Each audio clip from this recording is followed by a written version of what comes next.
come to get something tonight. Hopefully you come because you have dreams, talents, abilities, things you haven't quite maximized yet.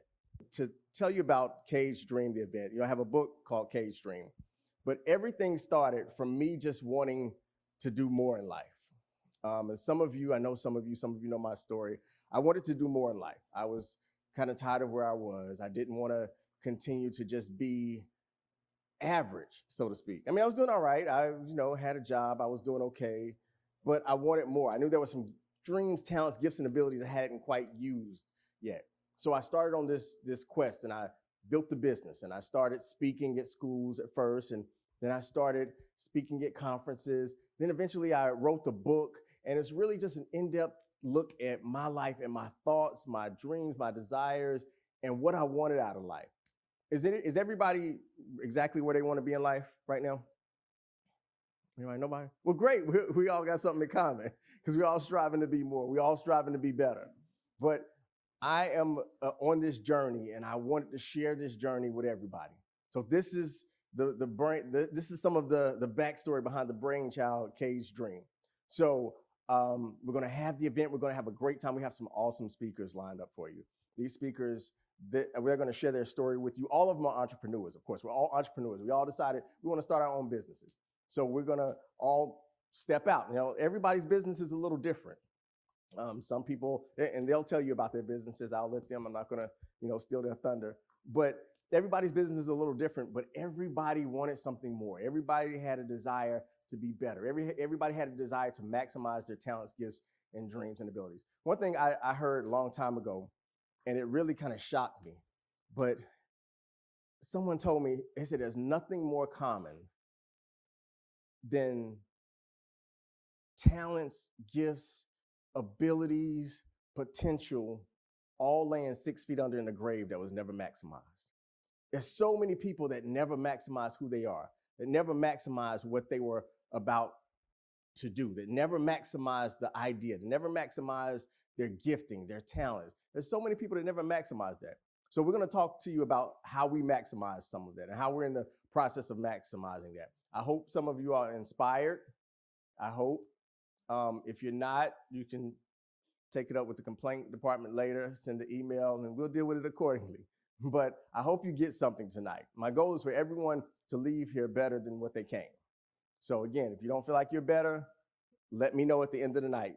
I'm not getting any refunds or nothing like that. But, just let me know and we'll see what we can do to help you get better. So we're going to get ready for Cage Dream, the event. I've been excited about this, and I'll go into the why later. But I'm going to go ahead and get it started. I know you all are excited and ready to hear the lineup.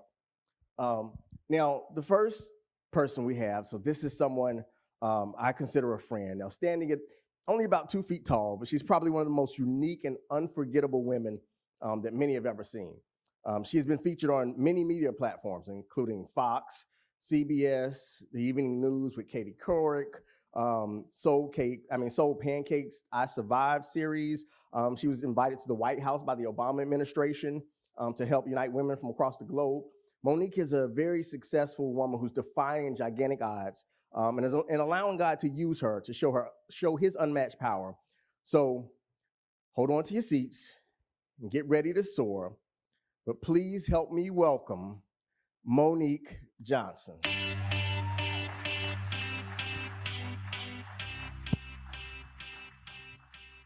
How's everybody doing this evening? Okay, well let's start off real quick. So the rain is outside. It is cold, but you pushed your way here. You pushed your way here for a number of reasons. I think number one, to support Rashaad, and I am here to support my brother and so many of the wonderful entrepreneurs. But I truly believe you pushed your way here because you know that there is something greater for you. So let me ask you guys again, and hopefully you give me a little bit more zeal and feedback that I know that we all deserve. How is everybody doing this evening? All right, all right, all right, all right. Look to your neighbor beside you and say, it's good to see you here. All right, get acclimated. We are family. I am truly honored to have had this opportunity to share with you all my life story. Now, I got to warn you before we get started, this will not just be about Monique. This session, this 20 minutes that I have, will not just be about Monique. But after I share my story with you, I want to give you all some practical tips that are going to help you in whatever state, whatever season that you're in. Many people have purchased tickets to be here because you want something better. A lot of you are budding entrepreneurs. Maybe you have started your company decades ago and you want to take it to the next level. And my task is not just to share my story, but again, to give you success principles that I know will help elevate you to the next level. Does that sound all right? So if you've got a pen and paper, if you've got a cell phone, everybody got a cell phone. Hold it up in the air real quick. Come on now. Yeah, there we go. Everybody got a cell phone. If you've got an iPhone, whatever phone you have, there's a notes application on there. If you don't have something to write down, writing utensil or anything, make sure you open up that notes app because we're going to be sharing some important information. So in order for me to tell my story, we've got to throw it back. Everybody say, Mo, throw it back. Say it again, Mo, throw it back. We are about to throw it back to the year 1986, July 29. Let me set the scene for you. Brooklyn, New York. Any New Yorkers in the house? Nobody? All right, there we go, sir. Yes. Brooklyn, New York. Midsummer. It's hot outside. The summer is lit. Kids are out of school, so the teenagers are chilling on the stoop. The children are out playing double dutch, playing in the fire hydrants. Mr. Softee trucks are cruising the neighborhood. Run DMC has just released their hit album, their hit single, My Adidas. And everybody seems to be having the time of their lives. On this particular day, there is a teenager by the name of Angela who is scheduled for a C-section to deliver her baby who has already seemed to buck against the norm. Her baby was breached, coming feet first. Now, either this baby wanted to hit the ground running, or perhaps she wanted to enjoy the warmth of her mother for just a little while longer. But regardless, the operation room was already prepped, and it was this baby's time to make her grand arrival. Scalpel, clamp, a little pressure but no pain. Before they knew it, doctors would be holding a 7-pound baby girl, and her name would be Monique. Now, while this is usually a very exciting time for any mother, well, my mom was about to hear some startling news about her baby. Upon my delivery, the doctors rushed me for an examination. For 2 hours, my mother did not see her baby. There's a knock at her hospital room door. Miss Johnson, we need to talk to you. We need to talk to you about concerns we have for your baby. He sits in a seat. He pulls his seat closer to her hospital bed. Your baby, she's small. Now, my mom, being a teenager, you don't have to be a rocket science. She thinks to herself, babies are small, right? So what's the problem? The doctor looks back at her and says, no, I don't think you understand. Your baby has small arms, small legs. We've done some examination on her, and we've examined her ears. We don't believe that she'll ever be able to hear. We've examined her cry, and every time she cries, we can't hear any voice, any sound. We've examined her feet, Miss Johnson. We don't believe she'll be able to walk. But that was the least of their worries. We've done an examination on her spine. Her spine is curved to such a degree that we believe that it will crush her lungs and her heart. Miss Johnson, what we're trying to tell you is we don't give her but 6 years to live. Now, can you imagine hearing this? A new mother, teenage mother, hearing this about your baby. How would it make you feel? It sent my mother on edge. The moment she tried to worry, fear set in. The moment she tried to fear, worry set in. She didn't know what to do. But all she knew to do was to take me home and to love me and to care for me for as many days, as many months, as many years as she had with me.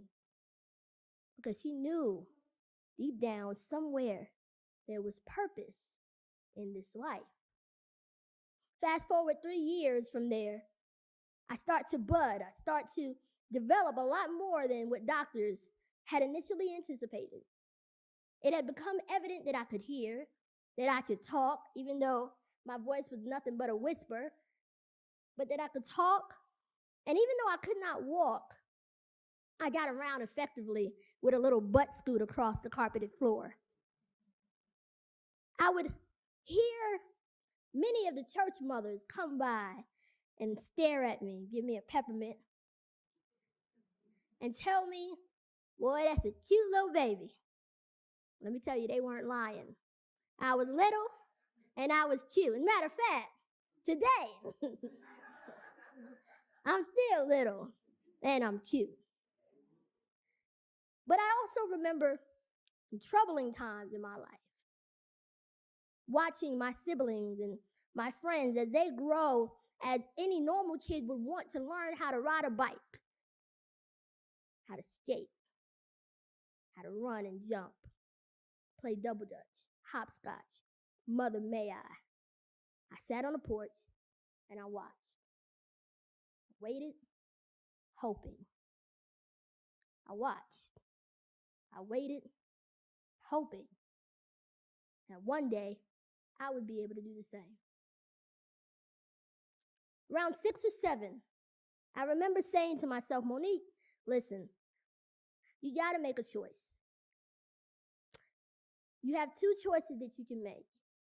Number 1, with all of the challenges that you're facing at such a young age, the first choice you can make is you could face your reality and look at it as what it is and complain and worry. You could sink into a deep depression, and the reality is people would look at you and they would say, I understand. No one would blame you for living a life of depression. No one would challenge you. Why? Because they would see the challenges. They would say, I understand. So if you want to take that route, go ahead and do so. But there is another option. Everybody say option number 2. Option number 2, Monique. You could choose to live each day of your life with purpose, on purpose, with joy. Is that easier said than done? Absolutely. Every single morning that I wake up, I have challenges. Every single morning. I have to make that decision. A or B. Monique, what will it be? Is it easier said than done? Absolutely. But there's something heartwarming. There is something life-changing when you realize that your life can serve the greater good and that you've been created for a reason and that you can help others in your community and in your world. So I share that part of my story because the reality is, even though I have a very unique story, look to the person beside you real quick, to your left. See that person? Look to the person to your right. You see that person? Every person that you've watched, everybody here under the sound of my voice has a story. Everybody say, I have a story. I've had the opportunity to travel this world, sharing my life and the obstacles that I have overcome.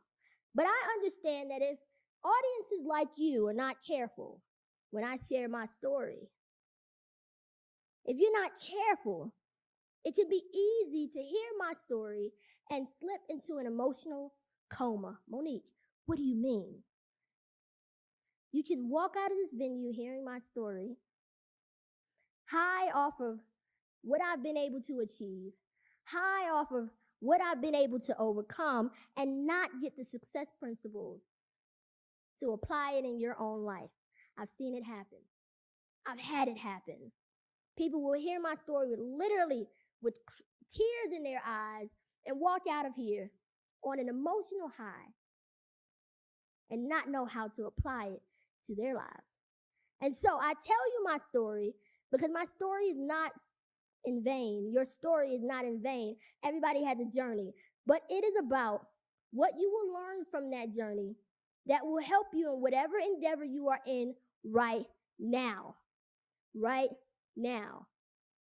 It is about taking your journey, taking the success principles, and learning how to apply it so that you can go to your next level. And so, with my story, there are 3 things that I want to share, and I will roll out of your way. My life has taught me, number 1, and you can write this down, that it is imperative that you, say you must find your undeniable, unshakable, and unwavering purpose. Everybody say undeniable, unshakable, and unwavering purpose. The most cliche phrase that motivational speakers use is find your purpose. How many in here have heard that before? It's important to find your purpose, find your purpose. Everybody says that.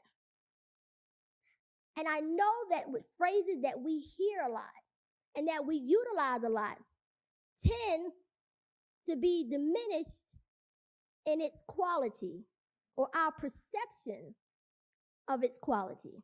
The phrase itself does not diminish in its quality, but our perception of it. So I've added those 3 words, the undeniable, unshakable, unwavering purpose. What does this mean? This means that you've got to know your purpose in a way that is detrimental to your existence. I'll say that again. Know your purpose in a way that is detrimental to your existence, meaning that no one, everybody say no one, no thing, no person, no relationship, no downfall will remove you from what it is that you are supposed to do. You want to know why? There's so many people who are uncertain about their future. Why so many people lose battles unnecessarily. Why some people slip into depression. This is not all cases. But do you want to know why people lose the challenges in their life? And it is because they haven't found the meaning for which they've been created. And when I say created, I mean shaped and formed in God's image. What is the reason God has breathed breath in you? What is the reason? People haven't found that yet. So, when people ask me, well, Monique, that sounds good. I've got to know my purpose. How do I do it? Well, for some people, it comes in a dream. For some people, it comes by osmosis. If you're not that lucky, don't worry. I've got a couple of steps that I want to share with you. Number 1, you want to learn your purpose. You want to know your purpose. Do this simple activity. Step 1, sit down, find a quiet place. We run here, there, everywhere. But I'm saying to sit down. Write a list of all of the things that you enjoy doing. A list. All the things that you enjoy doing. Then I want you to write a secondary list. What are the things that you are good at? Now, if you were selected to sing a solo one Sunday, and after you sang that solo, that director never asked you, no, it never even looked your way when another solo opportunity has come up, I believe the Lord is trying to tell you something. So don't write that one down. But write everything that you are good at. Write everything that you enjoy doing. Then take time to meditate on how you can find a commonality between the two. How do you marry the two? Case in point, growing up, I love to do art. But if you come up in a household like mine, my mama said, I don't know if you're going to make some bucks drawing little pictures. Now, we know today that's not the case. There's so many opportunities. But I grew up loving to paint and to draw. That's what I love to do. Today, I found a way to merge what I love as far as painting and what I am good at when it comes to painting and to turn it around to make a profit. I've understood that this is part of my purpose. And so today I'm utilizing my art to capture those who have passed away and give it to their relatives. I've found ways to capitalize off the sports industry and the college industry. And when I tell you those orders come in, why? Because I love doing it and I am good at it. I found a way to merge the two. So that was step number one. Why is it important for you to find your undeniable and unshakable and unwavering purpose? Because then you will have no problem with the sacrifice. I mean, late hours staying up, doing research and development, understanding your competition, understanding what is out there. You'll have no problem doing that because this is a purpose that you cannot detach yourself away from. So it is important that you find your purpose. And when you find your purpose, those mistakes that you make, they don't bother you as much. Why? Because you know that that's part of the process. So again, everybody say, find your, come on, say it again, find your undeniable, unshakable, and unwavering purpose. So once you found your purpose, great, it's time to put in the work. Before you jump at getting your business plan, employing people, before you start trying to get to the bank to get a loan, I believe that there's work to be done with yourself. There's an internal evaluation that must be done and needs to be conducted. And it has to do with a word that many people skip over. That word is integrity. Ask yourself, do I have integrity? Everybody in here will say, I have integrity. But let's explore that real quick. Fortune 500 companies, global entities, well-known brands. You want to know how a lot of them come crumbling down? Do you want to know how many households have been destroyed? How many families have been broken up? Do you want to know what drives people to do the unthinkable? It's a lack of integrity. Lack of integrity. I'll never forget growing up, 4th grade. I remember being in class, and I knew I was hot stuff, y'all. I never had a problem with my self-confidence. That was just something that was not my struggle. Bullying was not my struggle. People would look at me and think, oh, why don't you speak on bullying? That was not my struggle, okay? So I knew that I was hot stuff. On this particular day, we had a substitute, 4th grade. One of the young men in the class, or young boys in the class, decided he would take this day to try to test Monique. Now, I was rather popular in school, and so, unfortunately, he had barked up the wrong tree.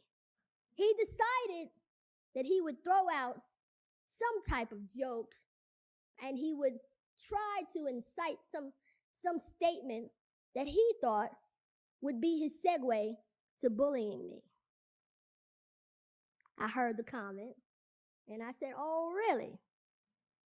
So I sat back, and what he did not know but that I was quick, witty, and ready to go toe-to-toe with him.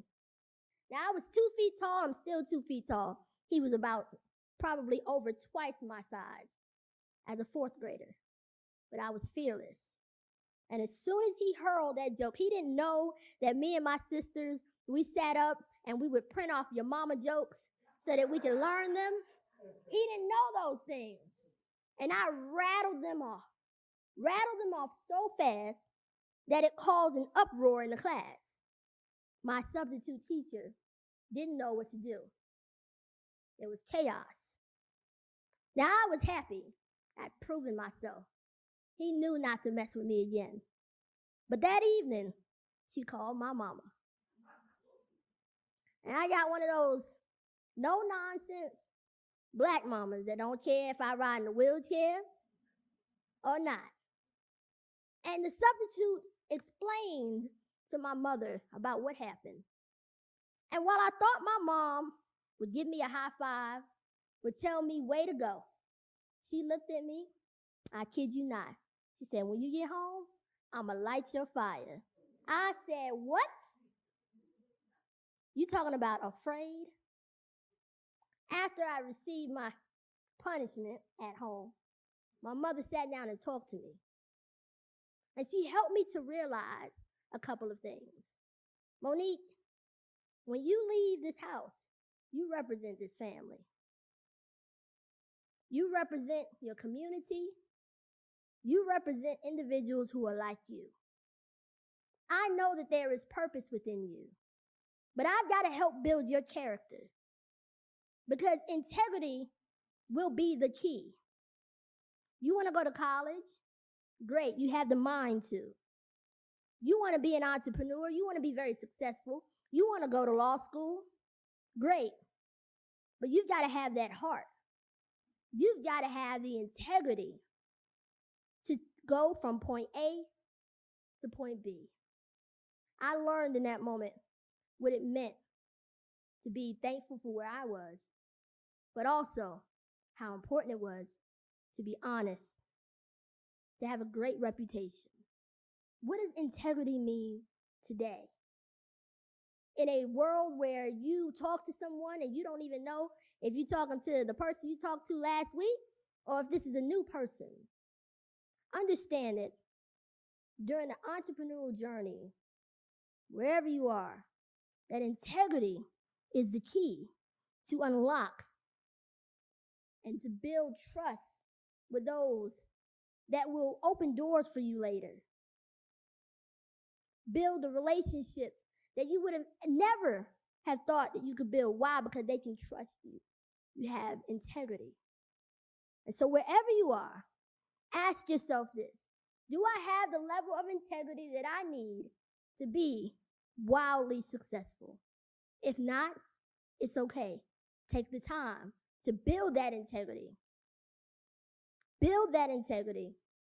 But ask yourself. Step number one is to ask yourself. So ask yourself, do I have integrity? Once you've answered that question, the final thing that I think is very important is that you make sure that you have a return on investment with wherever you're at. Is what you are pursuing yielding the kind of return you want? Ask yourself this, because I know people who have invested blood, sweat, and tears. They've gone to college and acquired so many loans, majoring in something that they're not going to use later. I know people who have obtained degrees and at the end of the day come to the realization that I'm not even where I want to be. I'm not getting out what I put in. And that is one of the most frustrating feelings, to know that you've spent time and energy, blood, sweat, and tears, time away from your family, going insane on a trajectory that was not even meant for you. Why? Because it's not yielding the return on the investment that you put in. I believe that every business should be profitable. Everybody write that down. Every business, scratch that, every successful business and meaningful business should be profitable. It should be profitable mentally, meaning you should be able to grow as a person. You should be able to grow with your skills and your knowledge and your understanding of the craft that you are putting forth. But you should also grow financially. Every good business should be profitable financially. Now, we could go into details. We'll hold a seminar later on how to grow your business and make it profitable. But for today's sake, what do I mean by making it profitable? Well, first off, you need to make sure, if you want your business to be profitable financially, that every decision that you make, okay, every decision that you make should add value to your company. Number one. Number two, the decisions that you make should be calculated and deliberate. Meaning you can't just do anything and everything. You start getting money rolling in, you want to go ahead and spend it on advertising. Is it the right means of advertisement? You want to go to a seminar that teaches about business development. Is that the right seminar? Is that the right event to go to invest in your dollars? Is that the right way to spend your money? Make sure that every decision you make is calculated and deliberate. Know your numbers. Everyone in here, I see, is a part of our community. And one of the things that I know that banks and other big corporations get frustrated by, if you've ever watched Shark Tank, which is my favorite show, you know that one thing that ticks off the sharks is when people come in with a wonderful idea, they don't know their numbers. They don't know what's going out, what's coming in. They don't know their profit margin. How much does it cost to make a certain item or to deliver a certain service? Okay, well then how much will you charge your customers? Is there enough in there for a healthy profit margin? Are you getting a return on your investment? What are your loan rates? Know your numbers. Understand your business in and out, backwards and forward. If your return on investment is not where it needs to be, then you've got to go back to the drawing board. And you got to ask yourself, is this worth it? It is never too late to ask yourself, is this worth it? Am I in my lane? Monique, well, how does this relate to your story? Because you talked about your story and your medical condition, and then you jumped to the business and you started giving us tools. Well, how does this all relate? I'll tell you how. When I realized at a very young age of what doctors were saying about me, it changed my mindset. I began to realize that every day is a blessing. Every day you wake up, you have a certain amount of hours, a certain amount of minutes, a certain amount of seconds that you are allotted to fulfill that purpose. So the question becomes, what will you do with that? When I realize that my tomorrow is not promised, then I have no business investing in something that's not going to help me. I have no business with aligning myself with people who mean me no good. I have no business with making decisions that are not calculated. This can spill out in so many different ways, in so many different areas. Wherever you are in your life, ask yourself, if I've only got a certain amount of time, what am I going to do with it? So my hope is that, again, you were not just inspired by my story, but that you take those three things: knowing your purpose, understanding your return on investment, knowing how important integrity is, that you take all three of those things and you write it down and you go home and you meditate on that. And you think about, how can I utilize Monique's story? How can I utilize those three tools? How does it parallel with my life and where I'm going? And you ask yourself, is my dream, how can I make my dream a reality? Our goal is to break out your dream from being caged in, from being confined. And so my prayer and my hope today is that I've inspired you to make those calculated moves. And I know that as I bring up my next speaker, that you will be inspired But take those three things, apply it to your life, and understand that greater is yet to come. Thank you very much. Everybody ready to run out and just take over the world yet? Yet? Have you got there yet? We're gonna get there soon. Next, we have someone. This is a gentleman who's a graduate of North Carolina A&T State University. He had a degree in transportation and logistics management. Also has a successful career. He had a successful career in corporate America, working for different companies, such as J.C. Penney's distribution center, great call centers. But now he's the proud owner of the biggest little haulers. I want everybody to put your, remember I told you what the fine print on your ticket. You got to clap. So everybody put your hands together and welcome to the stage, Trae Harris.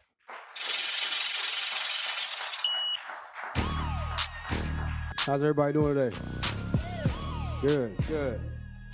All right, well, my goal today is basically to motivate and inspire, and give you guys a couple of things I gained along my journey along the way from transitioning from corporate America to a successful entrepreneur. So basically, I started off from the day I was born. I was given a program. And that program was basically based off of my environment. And that was my peers, my family, my friends, and things of that nature. And that meant mostly my father. And my dad pretty much let me know that, you need to go to school. You need to go to school. You need to get a job. You need to be successful. And I pretty much did those things. I went to North Carolina A&T State University. Any Aggies in the building? Woo, y'all just got me hyped, bro. Calm down. That's Aggie pride. So I was put on that program, and a lot of us we're inspired by the individuals that we surround ourselves with. And that program for me was again to go to school, get an education, get a job, and that was pretty much it.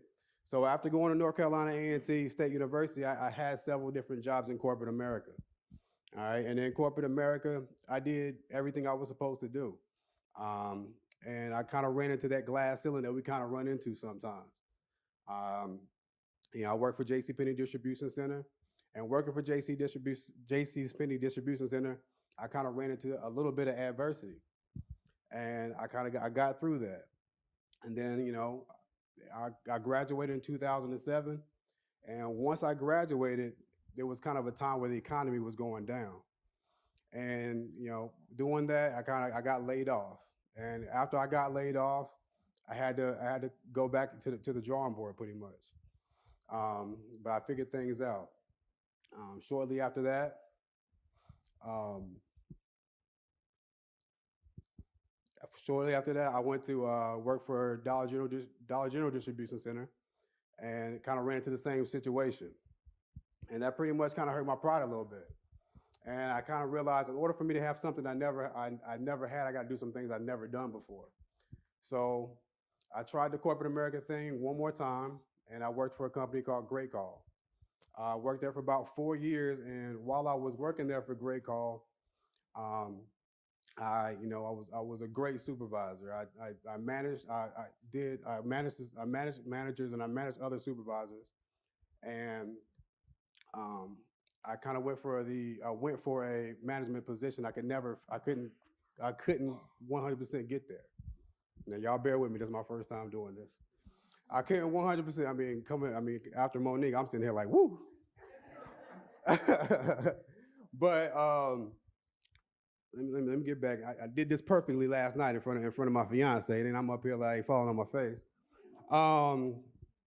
I went to Great Call, and after being laid off twice, after going to North Carolina A&T and investing my time, and I wasn't getting that return on investment, kind of like what Monique touched on, and I had to refigure those things out. So I realized in order for me to do these things, I had to again that ideology and that thought process that I gained from my peers earlier. I had to get rid of all that. Okay, so I had to pretty much re-educate myself. And I did that by reading different books. I did that by surrounding myself with positive, like-minded individuals. Also, we'll go to different seminars and kind of and get a different process. Okay. And I pretty much had to change my diet. And when I say diet, I'm not talking about the type of diet when you eat. I'm talking about your spiritual diet. Okay. The type of music I listen to, the type of things I let into my subconscious. Um, Once I changed those things, my mindset started to change. Okay. And then I would go to work and I kind of would have an idea like, okay, I'm here, I'm working, but my plan is to go out and start my own business. Okay. And by changing my diet and reading those books and watching the YouTube videos and being inspired by individuals, it kind of gave me the confidence that I lacked to move forward and branch out and do my own thing and start my own company. So um, I got the confidence to pretty much stop work, put in my 2 week notice at my job, and I talked to my fiance about it, and we got the confidence to put in my 2 weeks notice, and we packed up everything, sold all our stuff, and we left. At this time, I was in Reno, Nevada. We left Reno. I wasn't really sure what exactly I was going to do. I wasn't really sure. I knew that I gained a lot of experience in corporate America, and I was in corporate America. I was averaging anywhere from 50 to 60K a year, and I knew if they were willing to pay me 50 to 60K, then I was worth 2 to 3 times more than that. With the skills I had gained in corporate America, I said if I took that same energy that I developed in corporate America and applied it to something of my own business, then I would be successful. So we packed everything up, put everything on Craigslist, and packed our kids in the car and we went across the country. And we came back home. Now, during this journey, I had to develop a bone in my body where I didn't really care, because a lot of times when a lot of things you do is based off what you think, what people are going to think about you. During this time, I would talk to my sister, I would talk to different people, and they would tell me, you kind of got to grow out of that, and that's what I did. So I went back. We went back to North Carolina, and I had to live with my mom for about a year. Now, being the football player, having the college degree, being the big shot, left home, was gone for about 10 years, to come back to your hometown and have everybody ask you, hey, man, what's going on? What are you doing back here? What are you doing?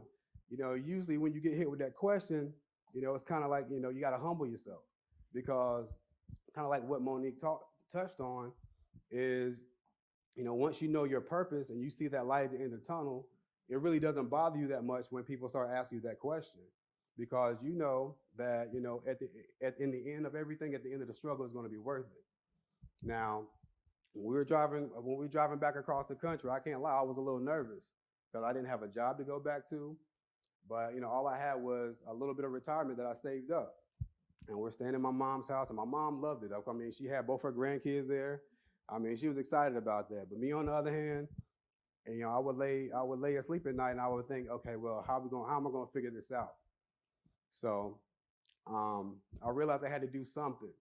Now, a lot of times when you're in that position, when you're about to make that move or that transition, you kind of worry about, how am I going to make this work? Well, I stopped pretty much worrying about the how, and I started to just take action. And by taking action, I ran into like-minded people, and it was crazy, because I started to run into individuals who just wanted to help me. I started to run into individuals who were just there to motivate me, and they were there to mentor me. And that's why when I met my mentor, I said, okay, well, I just touched down in Greensboro. I got to figure out something, so I'm gonna start Ubering.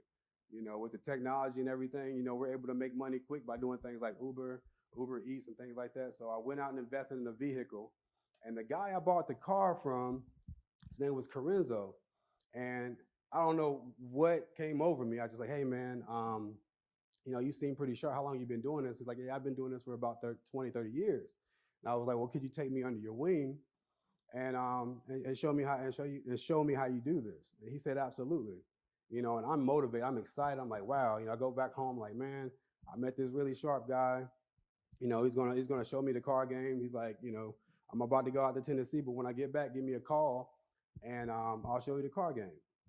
So I went. He told me to go to Raleigh. Went and got my dealer's license, and we're down. Next thing I know, we're at Greensboro Auto Auction, and I'm pretty much in there learning.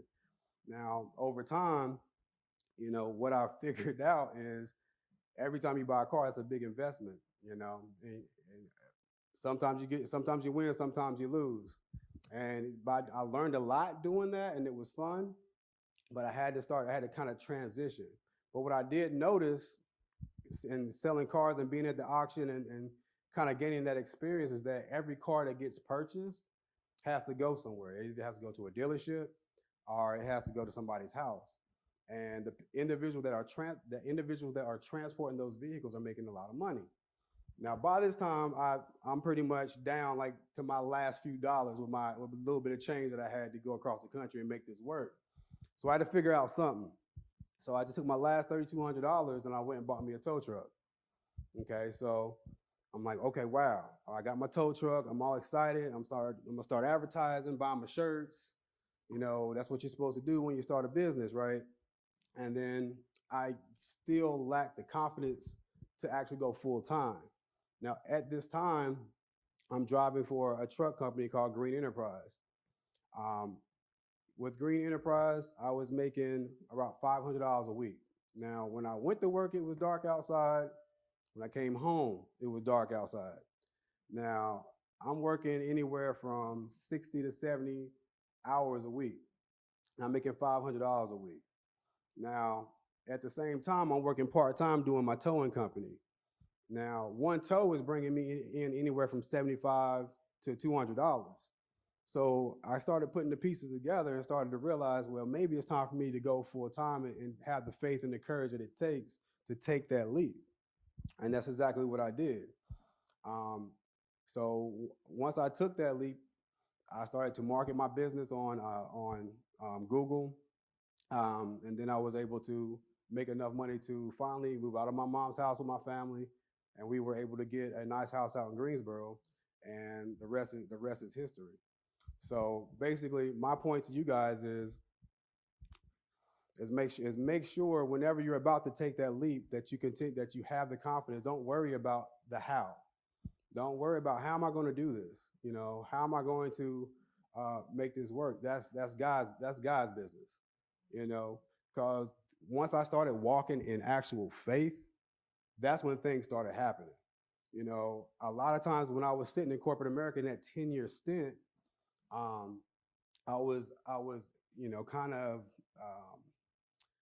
kind of had paralysis by analysis. I was so caught up in how am I going to do this? I need it to be the perfect business.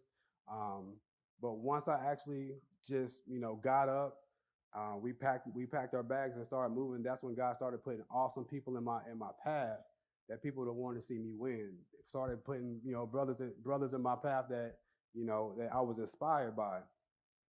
So that's pretty much it. So if you guys need a tow in Greensboro, my name is Trae Harris. The name of my company is Biggest Little Haulers. You can meet me at www.biggestlittlehaulers.com. Follow me on Instagram at Biggest Little Haulers.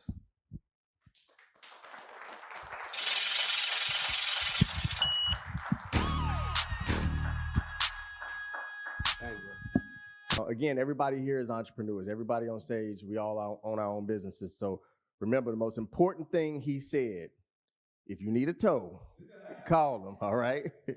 So we're going to get ready for our next speaker. Going to bring up this man. He's a native of Greensboro. And I told you all before, but everybody on the panel today is from this area. He's a native of Greensboro. He graduated from Shaw University with a degree in computer information systems. Currently, he resides in Charlotte, where he's the owner of Hope International Freight and Logistics. He enjoys spending time with his wife, Deidre, their son, Trae, and traveling. He's also a member of Kappa Alpha Psi Fraternity Incorporated, which is the most illustrious fraternity in the world. So without further ado, I'll bring up Mabry Young.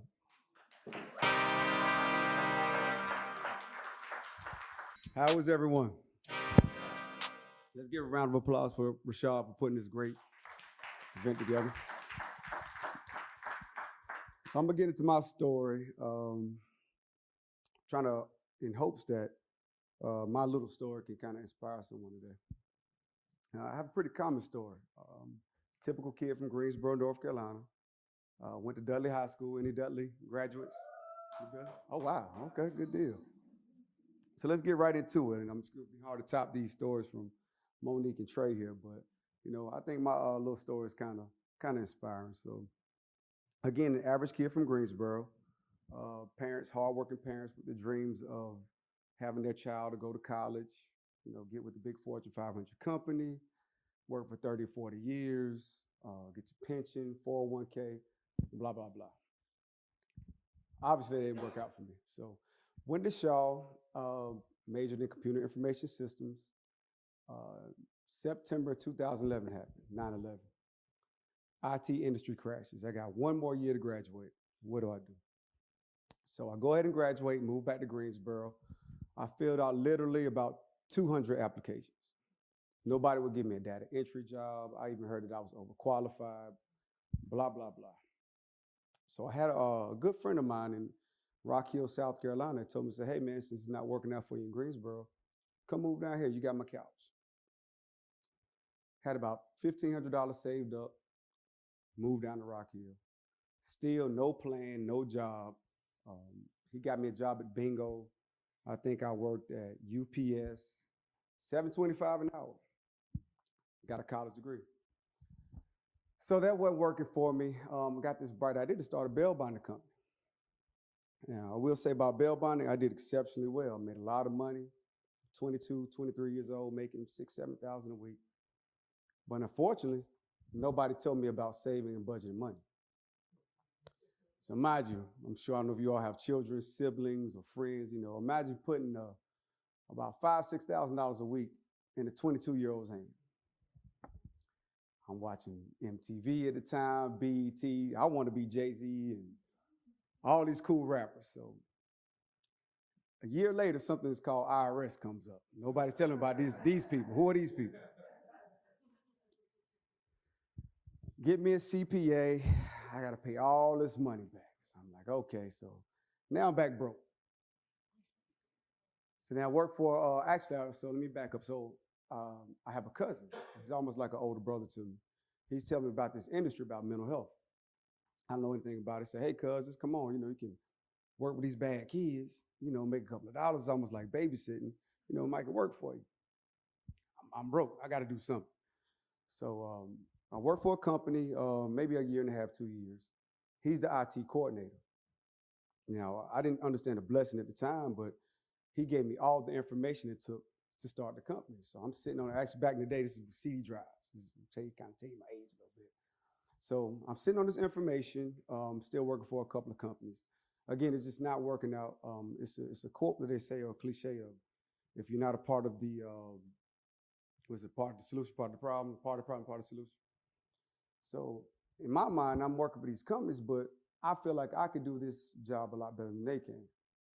So I'm coming to the table with all these bright ideas, and they're not listening to me, man. Go in the field, go make your money. So what I did was I went ahead and tried to start my company with this information that I have. And I will say, going back to my purpose at the time, I wanted to chase the money. I got all this information from this mental health company. They're making millions of dollars. So of course, you 23, 24 years old, I want to make $1 million too. So I tried to get in, couldn't get in, of course, because I felt my purpose was wrong. So I think Trae said something about purpose, and you change your mind frame and your attitude towards going into business. Let me kind of chase the passion. So year 2, I tried again. I finally get in. So now mind you, here we go again. You got this young kid making a lot of money. I think at the time I was making, let me tell you a story with this. So I think my last paycheck for the company, I believe, was maybe like $1,200. I was telling Mike this earlier. $1,200, putting in 70 hours a week. Had no problem with the job. I liked the industry I was in too. When I started my company, my first check, I believe, was $15,800. Woo, great. So now here we go. We're rolling. So I'm speeding. I'm trying to give you the trying to speed up until we got me to this point today. So I'm making a lot of money. I'm doing exceptionally well. 2002 hits. 2012, I'm sorry, 2012 comes. The state decides they want to drop the rates in half. Now, one thing I will pride myself on is when I had my mental health company, I blew through a lot of money very fast, and it wasn't disciplined. So I told myself when I get my second hit of money, I'm gonna do a little better this time. So 2012 hits, they dropped the rates in half. And my wife now, my girlfriend at the time, I had a buddy of mine. So he had a truck, semi-truck. Cool, I don't know anything about it. So her and I are discussing it. I'm like, well, I think I'm gonna give it a shot. I can't live off these half rates. I got to kind of get into it and figure something out. So I just rolled the dice. I say this about my buddy. He's not the sharpest knife in the drawer, but he was making pretty good money. He was in about $800, $1,000 a week. But not putting any effort into it. So, figured out, hey, let me try it. If he's not putting a lot of effort into it and making this kind of money, I think I can probably do, if not better, at least the same. So I get into the industry, first 8 months, I made a mistake. I don't know what I got myself into, and I just kind of stuck with it. So about my first year in, I meet a guy. Actually, let me tell you the backstory. So my girlfriend at the time, she had an image consulting business.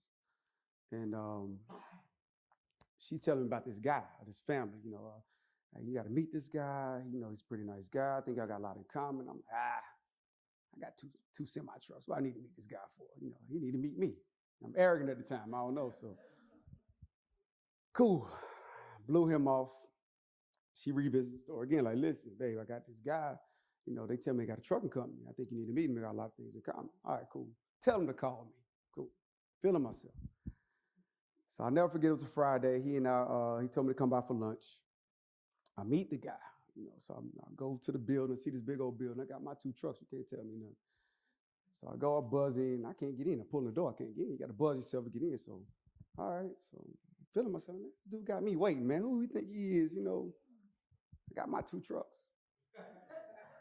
So the receptionist comes and tells me to go down this long hallway in the conference room. And so I'm waiting on this guy. He comes to introduce himself, walks me around, introduce me to everybody. And as I'm picking up on the energy and the vibe, I'm like, okay, people are coming up to this guy. He must be a manager here. I don't know. I'm in this building. I don't know, whatever. So again, I'm picking up on the energy. He's signing off on these papers. I'm like, well, maybe, okay, he's a manager here. Okay, he's somebody, right? So we go into the little shop. It's lunchtime. And one of the mechanics, I'll tell you that, one of the mechanics said, hey, man, you with the guy. You were a pretty solid guy. I guess, and I'm just meeting the guy. So he's intrigued about what I'm doing. I'm just telling my story, a little arrogant at the time. Like, I'm feeling myself. I got two trucks. Cool. Woo. So we go to the back. And more people are coming up to this guy. And I'm like, man, I don't know who he is, man, but I got to ask. I'm the type of person, I'm not going to pry in anybody's business, but I'm curious at this time. So like, hey man, do you own this or something? So he laughs like, yeah, man, it's all me. I'm like, well, how many trucks you running? He's like, it's about 43. I got two. I know what I'm doing, so I can only imagine, times 20 what he's doing. So, saying all that to say, I'm leaving out a few things because I kind of want to get to the Q&A after, but just to the point, if you got a passion, you got a dream, follow it. Stay with it. I'm in the transportation industry to the point. And I tell people all the time, as far as my industry, don't get so caught up into the perception, because most people in my field, got big stomachs, the beard, and not so polished guy, and I tell people, like I was telling the group earlier, I had coming into it, I never cared to drive a truck. I'm not a truck driver. I got a college degree. What do I do driving a truck? That's considered like a secondhand industry. But as to date, I know more millionaires in the industry without college degrees in my industry than I have. Anybody make my life. So, to the point, like I say, chase your dream. Whatever the industry is, just stick with it. And that's about all I got, guys. Appreciate it. Anybody get any good information tonight? I want to thank you. Thank you again, Mabry. Thank you for sharing your story. Mabry, I'm telling you, Mabry has an awesome business. He's done some awesome things. He says he's not as arrogant as he used to be, but I'm telling you, he's done some awesome things. He really has. If you're interested in anything in that line of work, definitely, have a conversation with him. So, I'm going to go ahead and bring up our next speaker. Now, this person, I'll go through all the logistics. He's a native son of Greensboro, North Carolina, educated in the Greensboro public school system. He graduated from Ben L. Smith High School in 1983. It's not Dudley, but it's Smith, okay. He earned a bachelor's degree in industrial technology, manufactured in 1987 from North Carolina Agricultural and Technical State University. A decade later, he earned his executive MBA from the business school, the graduate management school from Wake Forest. He had a stellar career in corporate America for about 25 years before spending 3 years in the nonprofit sector before walking away to pursue his passion and live his dream full time. Today, he stands before you as the founder and CEO of Allen Michaels Designs, his luxury custom clothing business, and Humphrey Ltd., which is his real estate investment business. Michael is married to Erica Humphrey, his wife and business partner. They have 3 children. They have twins, Michael Jr., Melanie, and their younger brother, Christian Miles. This person is also, just happens to be my mentor. This person is, very dear to me. It's someone who's taught me a lot. He's had to correct me a lot. He's had to guide me a lot. But he's taught me a lot. You don't have to say it like that. Anyway, I want to bring to the stage Michael Humphrey. As Rashaad mentioned, native of Greensboro, son of an Aggie and a Bennett Bell. So I'm doing that Aggie Bell thing. And so that kept us real tied and real kind of tight to the collar, held tight to the collar by everybody in Greensboro because my parents knew either people from Bennett, people from A&T, and all points in between. So we weren't able to get away with a whole lot of stuff and not get pulled up. Been around the world, but there's truly no place like home. And this community has been incredible in regards to lifting me up, my family up, providing the education that it provided for us, and sending us off into the world to do our thing.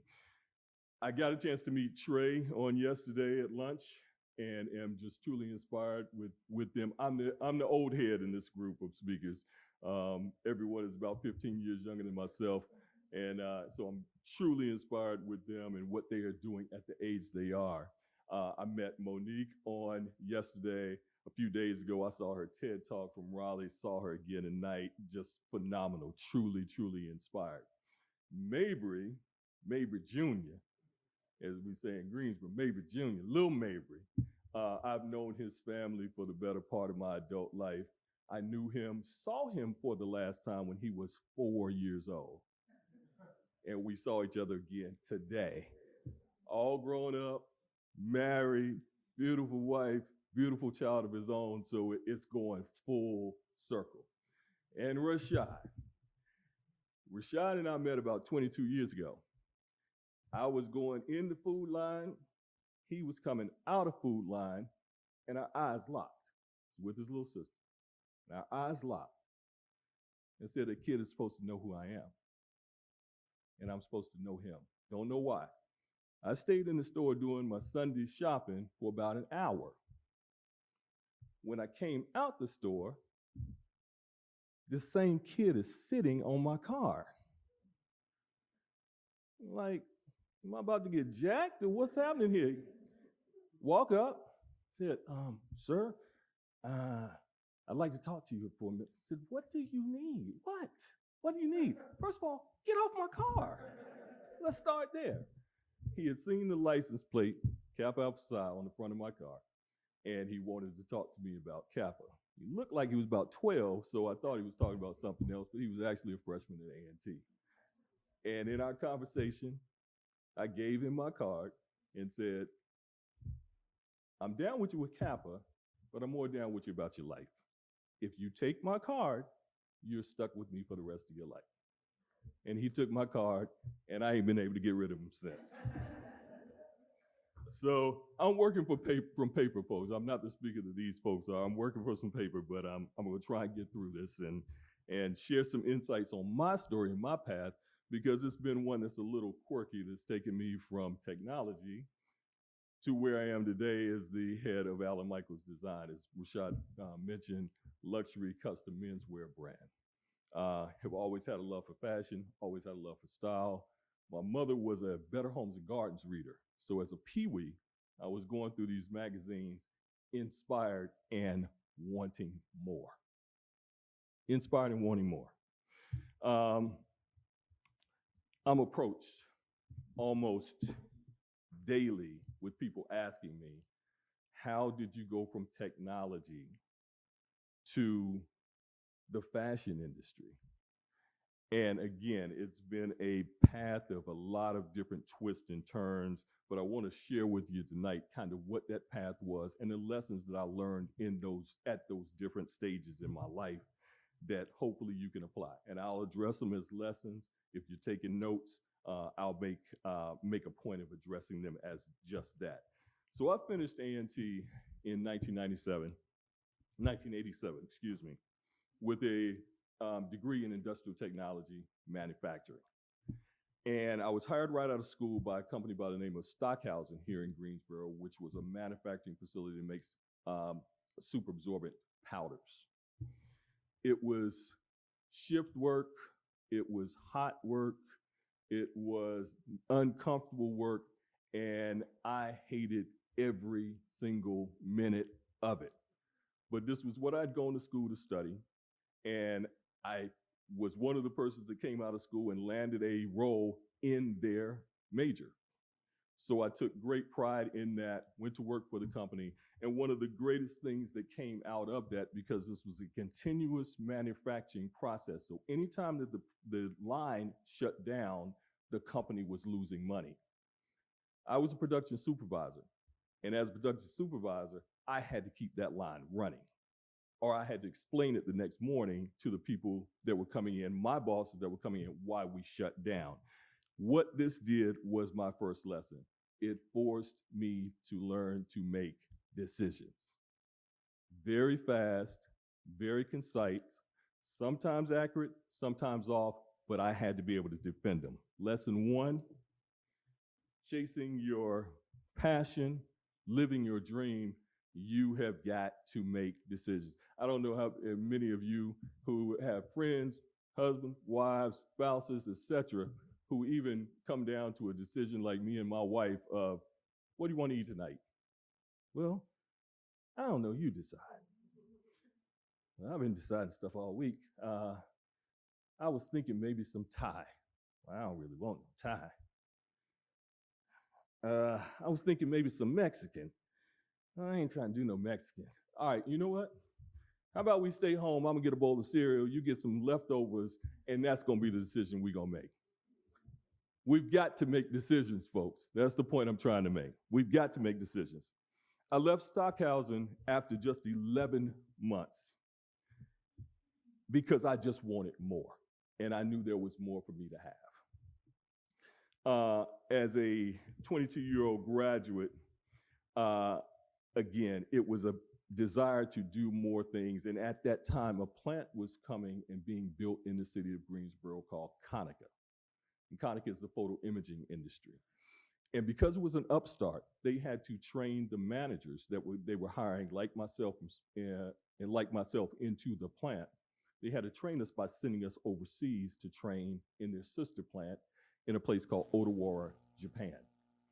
So Odawara is about 3 hours outside of Tokyo. I mean, in the middle of a rice field. Ancient little city in the middle of a rice field. And I lived and worked there for 2 months. Not a super long time. 60 days gets to be a long time when you're in a foreign country. Really does. But what we were able to do, what I was able to do was really go to work and take in the culture. Go to work, take in the culture. Go to work, take in the culture. What that experience gave me, though, that international travel and the time that I had to be there was a totally expanded mind.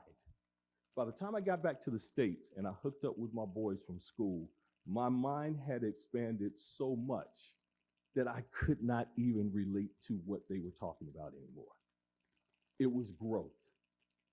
It was putting yourself out there, getting out of my comfort zone in Greensboro and putting myself out there in this other environment, and it expanded my mind. Lesson number 2, in the pursuit of your passion and living your dream, you will have to get outside of your comfort zone and expose yourself to different things and different experiences. The travel, even domestically, is something that will expand your mind, that will not be able to shrink back to where it may be. The facility, the plant opened, Conica. It opened, and I went to work for them and had a successful career with Conica. Things went well. I got promoted through the company. But like Monique, I was an artist. And this career that I was in did not give me an opportunity to express my creativity at all. So that piece was missing. I happened to be in Philadelphia, and I visited an art gallery there. And this was right in the explosion of African American art coming on the scene here in the States. It was exploding. Black folks were buying African American art to adore their houses with. You would see it on TV shows. You would see it here, there, and the other. I came back from Philadelphia and decided to pull out my pencils and my paintbrushes and start doing some artwork. I started going to festivals. I entered the artwork in some competitions. There were actually some that I won, which really surprised me as a novice artist. And people started recognizing the work. Someone walked up to me at Fun Forth. Anybody ever been to Fun Forth here in Greensboro? I used to set up in Fun Forth. Someone walked up to me at Fun Forth. I was showing my artwork and said, "Do you have any prints of your work?" I said, "No, actually I don't." "What are you even talking about?" I said, "You should think about reproducing your artwork and selling it." And before I knew it, I had backed into a business. I had no intentions of selling the work. Did it, and literally backed into the business from there. And what happened from that point, got the prints done, started selling the artwork. It was going pretty well. And the thing that I want to tell you there is lesson 3. Monique has mentioned it. Mabry mentioned it. Trae mentioned it. Look around at the things around you. Look at those things that you are good at. Look at those things that you enjoy doing, those things that you take for granted, but somebody else says to you, "You know what? That is the best pecan pie I've ever had in my life." What are those things that come easy to you? Is it sewing? Is it singing? As Monique mentioned. Is it cooking? Is it designing clothes? What are those things that come easy to you that you take for granted? You very well could be sitting on top of a business opportunity. We've heard the cliche, if you do what you love, you will never work another day in your life. That's a false statement. If you are a budding entrepreneur, understand that doing something that you love does not eliminate the work involved. It doesn't. To stay in business and to stay solvent, you're going to do some work. You might just be lucky enough to do it with a smile, but you're going to do some work. I digress here for a second.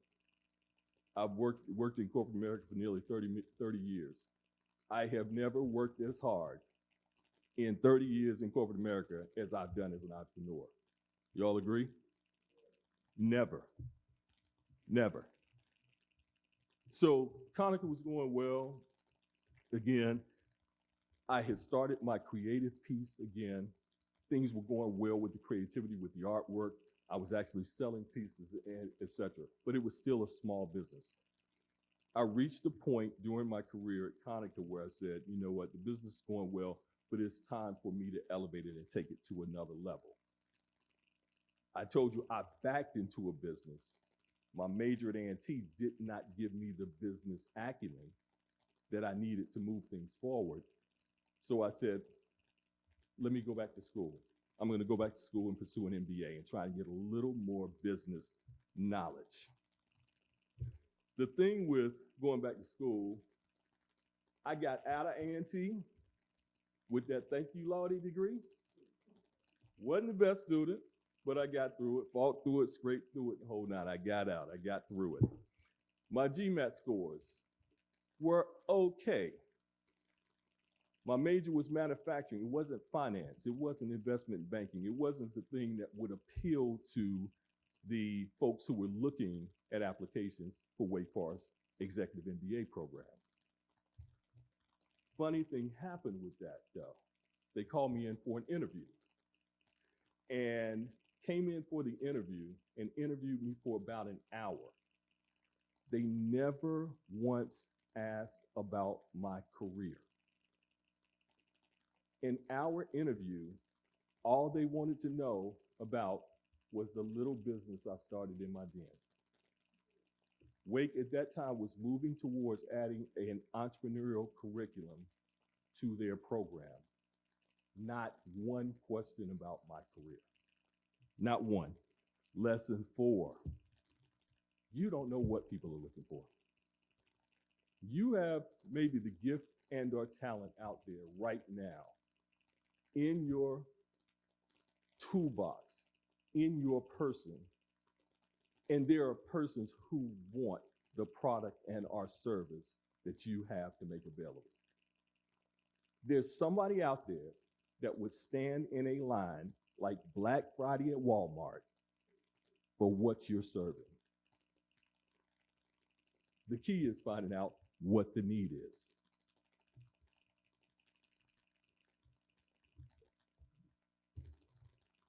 I was accepted into Wake Forest, went to a super high.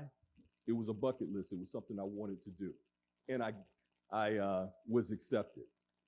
The immediate high went to an immediate low because I hadn't thought about the $65,000 that the degree cost. Yeah. I had bills, real bills, and no money, and had no idea how it was going to be paid for. And I was a grown man, so I couldn't really call home and ask my mama, although I did. And she replied, you a grown man, handle it. I held you down for undergraduate, you on your own now, bruh. Call my brother, got the same answer. So this high went from a super high to a super low very quickly. But I was going to push on. If the money didn't come through, I was accepted. I was going to push. If the money didn't come through, it was fine. Miracle happens. Sitting at my office at Conica, kind of throwing in a towel on this, and I get a phone call. And the gentleman announces himself as being someone from the Coca-Cola Foundation. I said, okay. Said, I want to inform you that you have earned a scholarship from the Coca-Cola Foundation, and this scholarship is for a student's been accepted to Wake Forest, someone of integrity and character, someone who is a minority, someone who is a student of need, and lives in Guilford County. We will be paying 70% of your tuition. So I don't know if y'all church folk, but that was one of them moments, truly, where it's like, won't he do it? And you ever been so good where your knees just, y'all ain't been through nothing. Y'all ain't never been through nothing. It was just an absolute miracle. And I say that to you to say, again, I put it out there not knowing whether it would happen. Lesson 4, you have to put what you want out in the universe. And I'm a true believer that it will return things to you positively, but you first have to put it out there. I found myself amongst Wake Forest's best of the best. These were people who were working full time, who had been deep in their careers. We went to school from Friday through Sundays, on weekends for 2 years. They came from Harvard and Yale. They came from Duke and Princeton and Stanford and you name it. And here I was from the North Carolina A&T State University. A little scared. I don't know whether I'm up to this. Does my degree stand up? Does my university stand up? Don't know. Fast forward 2 years, I ended up carrying some of them fools through school. Lesson 5. Don't be overly concerned about everybody else. Focus on you. Don't ever cower or underestimate the gift that you are in this world. Never. You stand up. You add up. You are enough. It's already in you. Never cower to those that are around you. During the summer following our first year at Wake Forest, we had to take either do an international trip or stay in the States and work on a project. I decided to do the international trip and went to China.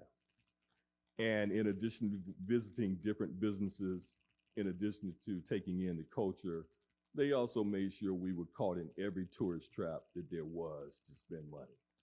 One of those was a place called Kowloon in Hong Kong. Kowloon is known for master tailoring. So I decided I don't have $4,000 for a silk rug. I don't have $3,000 for emeralds and black pearls. So I'm gonna get a suit made. And sure enough, went to Kowloon, got the suit made, put it on the first time, and was like, wow, I think this is something. So I brought it home, showed it to my mother, who had sewn her whole life, and the minute she opened the bag, she said, who did this for you? Told her who it was. She recognized what it was. I didn't. I debuted the suit at church about a year later, and something crazy happened. I'd been called down to the front of the altar so the pastor could pray for me. He knew I was leaving soon. And everybody in the church had their eyes on me. When we came out, it was a Kanye, Kim Ye moment. Paparazzi literally swarmed all around us. I didn't know what was going on. I was feeling pretty good. And folks started asking, tell me about the suit. So, dude, where were you sitting? Back row of the balcony. But tell me about the suit. So I knew it was a little something, but I didn't know other people were going to react to it the way that they did. And me standing 6 foot, at that point, I was about like Kevin. I was 6'5".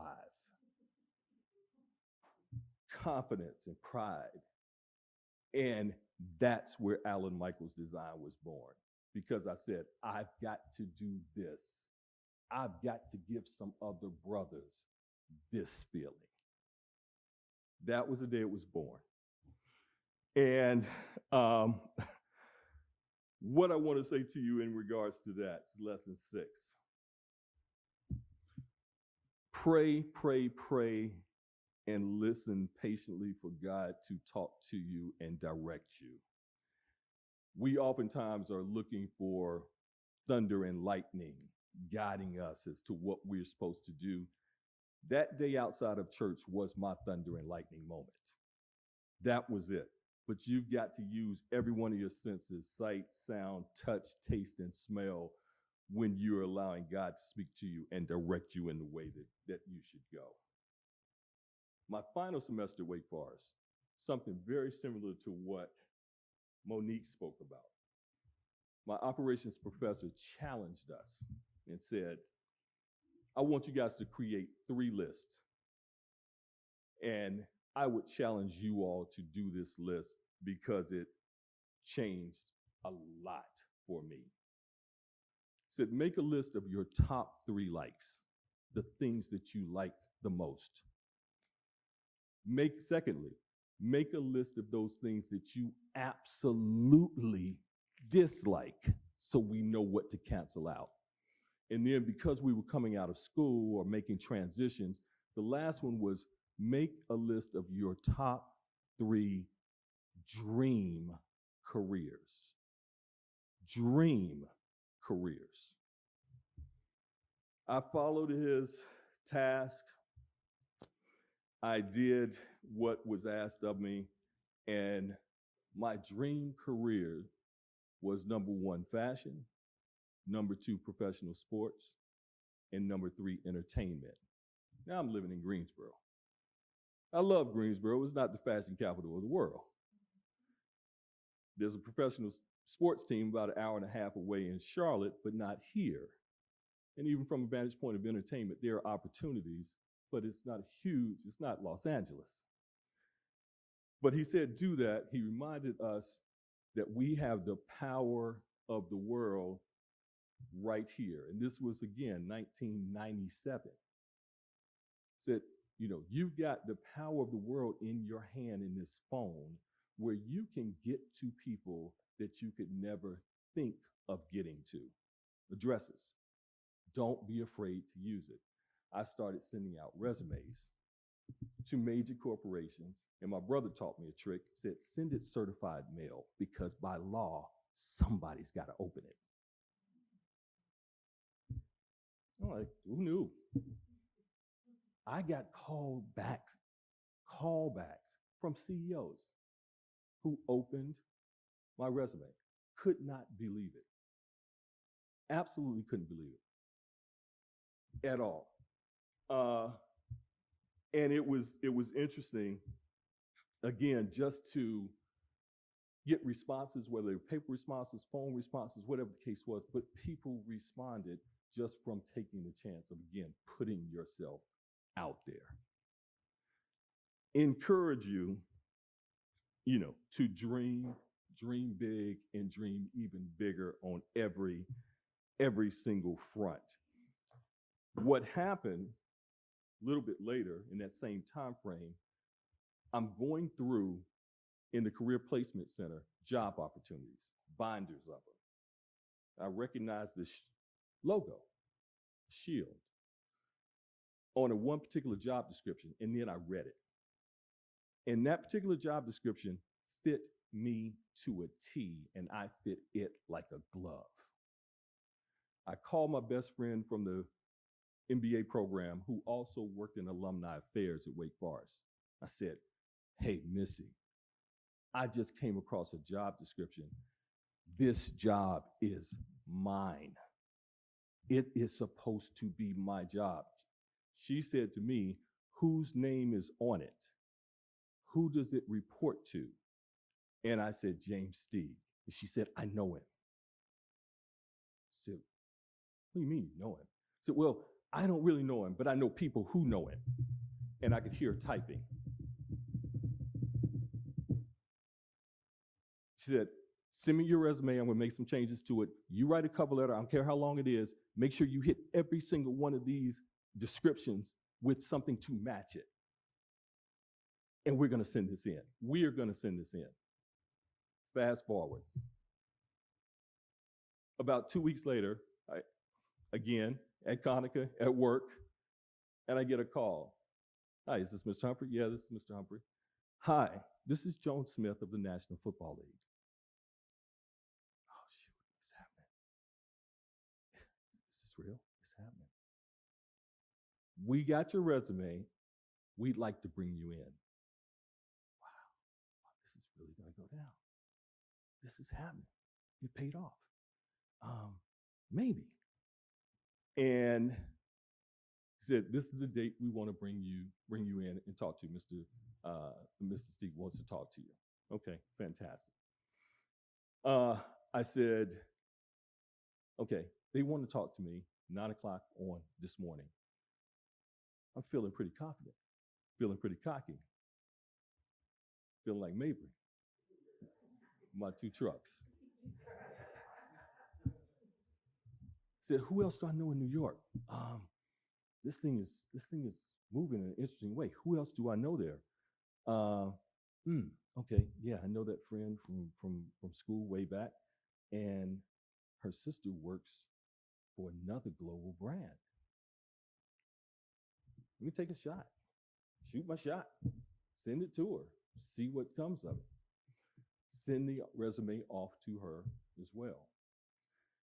And on this particular day, I went up to meet with the National Football League and had a 10-minute interview. 10 minutes. He never asked me a question until the end of the 10 minutes. Interview. He talked about the job, talked about the highs and the lows, and got to the end of it and finally asked me the question. Said, son, I have no idea who you are, but could you please tell all those folks in Winston-Salem to stop calling me on your behalf? My friend, when she was typing, was contacting her friends around the campus who had been assigned to him. That's how they get down. I had the NFL job before I got on the plane in Greensboro. Another hallelujah moment. So I got the NFL in hand. I know it's a wrap. I got it. And then I had the second interview for the afternoon. That's my professional sports dream job.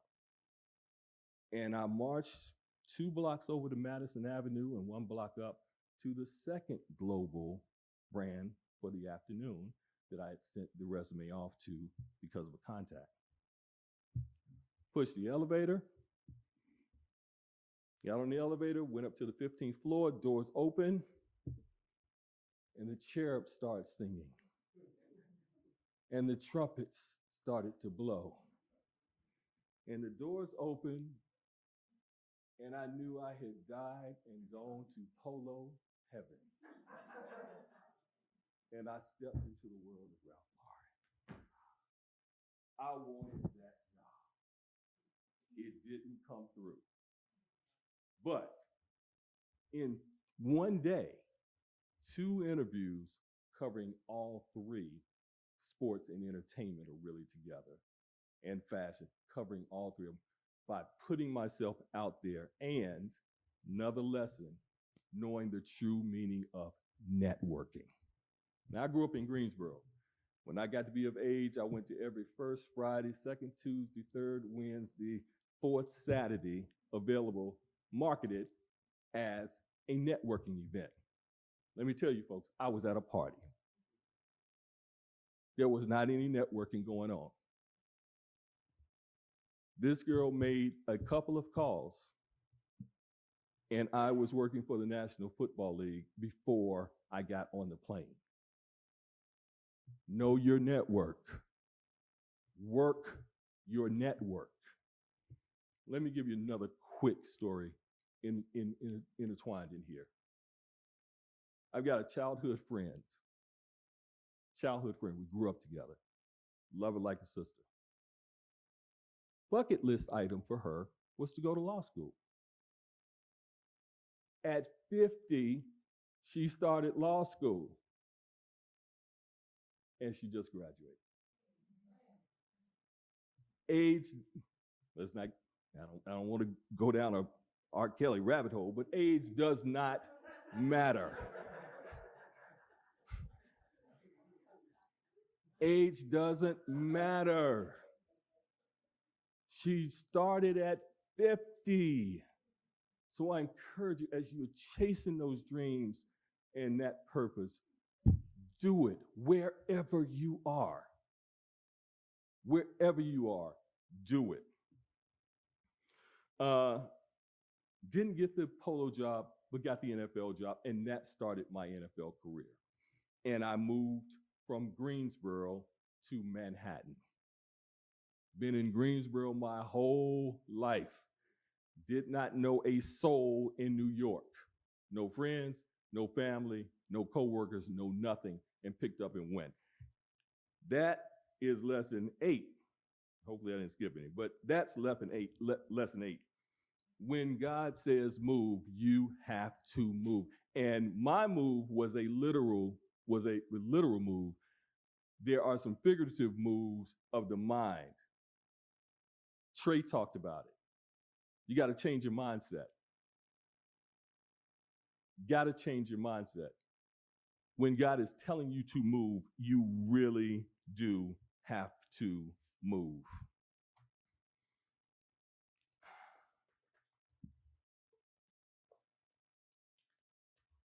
Sorry.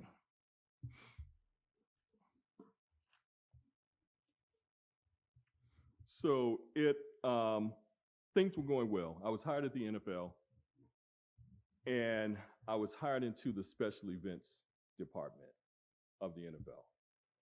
The special events department was responsible for planning and production and execution of all of the NFL special events. Draft, combine, and of course, the Pro Bowl, our All-Star game, their All-Star game, and the crown jewel, the Super Bowl. So this was a dream. On an annual basis, I planned and produced the Super Bowl. Dream gig. Just absolutely could not get beyond, is this really my life? So I go from watching the game with the rest of the world on TV to, in the first 6 months I was there working my first Super Bowl, standing on the sideline watching John Elway do his thing. Unbelievable. I progressed through the company. They continued to raise my pay. They continued to give me different responsibilities, etc. But I had, in these 6 years or so, completely put down my artwork and my desire for the fashion industry. Things were just going well. I had to revisit them, though. And in 2000, I started the process of seeing, how can I get into this fashion industry thing? I can't go the traditional route and go to various houses because I just don't have the education or experience in it. But I can do what I originally planned to do, which was to make luxury garments for men, custom.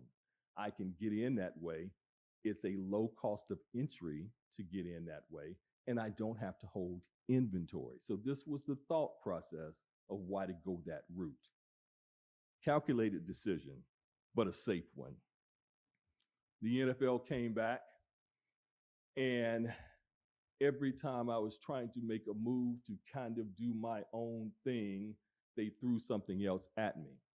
So several years into my career, the next thing that came was I was appointed the executive director of the Pro Bowl, of the Pro Bowl, which meant I oversaw all of the operations for our annual All-Star game in Hawaii.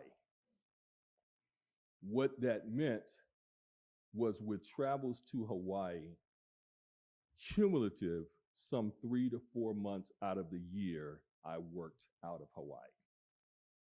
Not a bad gig. It's enough to take you off your track. But my passion was not being fulfilled. And in 2005, after a lot of research, a lot of study, I launched Allen Michaels Design part-time while I continued to work.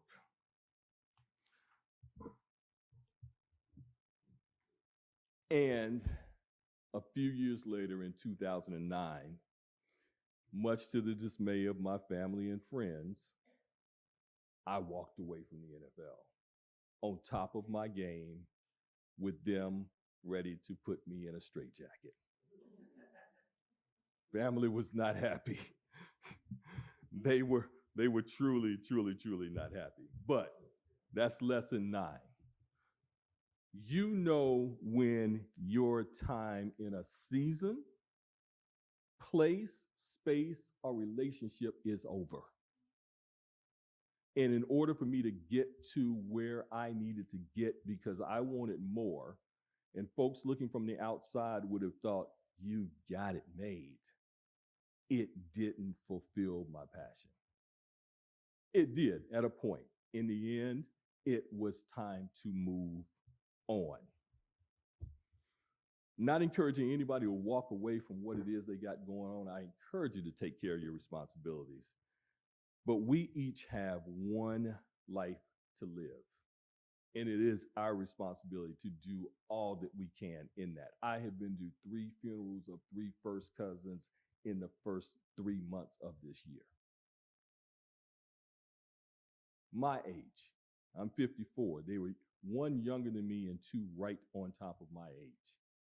We've got one shot. We've got one opportunity, and it's our responsibility to make the most of it. I recently read something, and coming to a close, recently read something online defining entrepreneurship as a crazy person who risked their own money for freedom rather than exchanging their freedom for money. Need to read it again? You got it. Got it? This pretty much describes and defines my ascent from technology to my current role at the helm of Allen Michaels Design. I truly am where I am today through God's grace, mercy, and favor. I'm here on the heels of tradition and legacy. I'm here through the help of many mentors I've had through the years, and I encourage you in whatever it is you may be seeking to do. You don't have to recreate the wheel. There's some folks out there who've come before you, and there's some good people in this world who will share information with you. They truly. I'm here because I've been surrounded by some of the most incredible friends, champions, cheerleaders, fellow business people who have encouraged me to keep striving. You've got to have positive people around you. One of my good friends from childhood again, Rocky, is here with me tonight. We were kids playing at business, but he was an inspiration to me because he always had a hustle. He always had multiple streams of income. And I paid attention. May have had the full-time thing going on, but there were 4 or 5 or 6 different other streams of income coming in. Those are the kind of people I want around me. The folks that are going to lift you up. I'm here because of my incredible business partner who also happens to be my wife. I'm here because of my children for whom I'm striving to leave a wealth of knowledge, a spirit of kindness and compassion for others, and a legacy of generational wealth. And a belief in St. Matthew 21:22, which says, in all things, whatsoever ye shall ask in prayer, believing ye shall receive. And the operative term there is believing. With every move, what I have really been striving for in my own life, and I think the same for some of you, is peace, joy, freedom to live life on my own schedule and my own terms. My why is truly to enjoy the aforementioned freedom to be in a position to employ people of color, to earn a living doing something that I love, and finally to create things of beauty that will outlive me on this planet. Lesson 10, the final one. Create your own destiny. Go get your blessings. And never be more afraid of success than you are of failure. It's your time. Now, thank you for your time. All right, you all give Mike another round of applause. Is anybody glad they came tonight? You all okay? You don't feel like I'm wasting your time? There's no refund, but everybody glad you came? All right, just checking. So I'm going to close it out, and then we're going to have a panel discussion where you can ask questions, where you can, If you have any specific things that you want to know from these people and these individuals, you can ask. So I want to tell you a little bit about me to start off. I know a lot of people here, but some people call me crazy. I have a belief that anything I want to do, I can do it. I really believe that, seriously. I believe that if I want to be whatever, I can do it. If I want to do something, I can do it. And I'm going to try. And sometimes this belief it's worked out for me. Sometimes it's got me in trouble. There are people that are close to me that they kind of know. Y'all pray for them. But if I decide I'm going to do something, that's usually what's going to happen. If I really put my mind and say, this is what I'm going to do, it's probably going to go down, or at least the attempt of it. And they can tell me, Rashaad, if you do this, you're going to run into a brick wall. And I would respond, well, we just going to see how strong this wall is, because that's what I'm going to do. I'm going to try. Now, I'm going to tell you a story, and this is kind of what kicks off my journey into everything. I was in a dark room with a bunch of other people, and we knew that there was probably only one of us that was going to make it out of this room. We knew when the door slung open, you better be the first one out of this room. Seriously, it was a life or death thing. Door slung open. There's a lot of fighting. There's a lot of pushing. I'm running. I make it out of the door. Of course, I'm standing here today, so, I made it out of the door. I just want to let you all know tonight, out of about 200 million sperm, I make it. Somebody give a round of applause for me. Give a round of applause for me. 200 million, I made it. I was the one.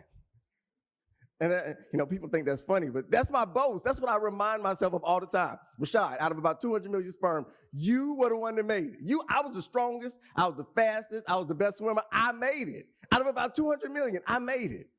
But what's more important is you did too. Think about that. Think about it. Out of about 200 million, you were the one that made it and fertilized the egg. You're here. And I say that, I say it jokingly, but I'm dead serious. You have to understand your value. Nobody is a mistake. It's not a mistake that you were the one that made it out of millions. That wasn't a mistake. You're purposed to be here. You're supposed to be here today. You're supposed to be the person that you are. And we're going to talk about maximizing that. Now, I believe in the impossible. If there's anything that can be done, I believe it can be done. I don't believe that there's any such thing as impossible. Some people do. I don't believe there's any such thing as impossible. Because about 200 years ago,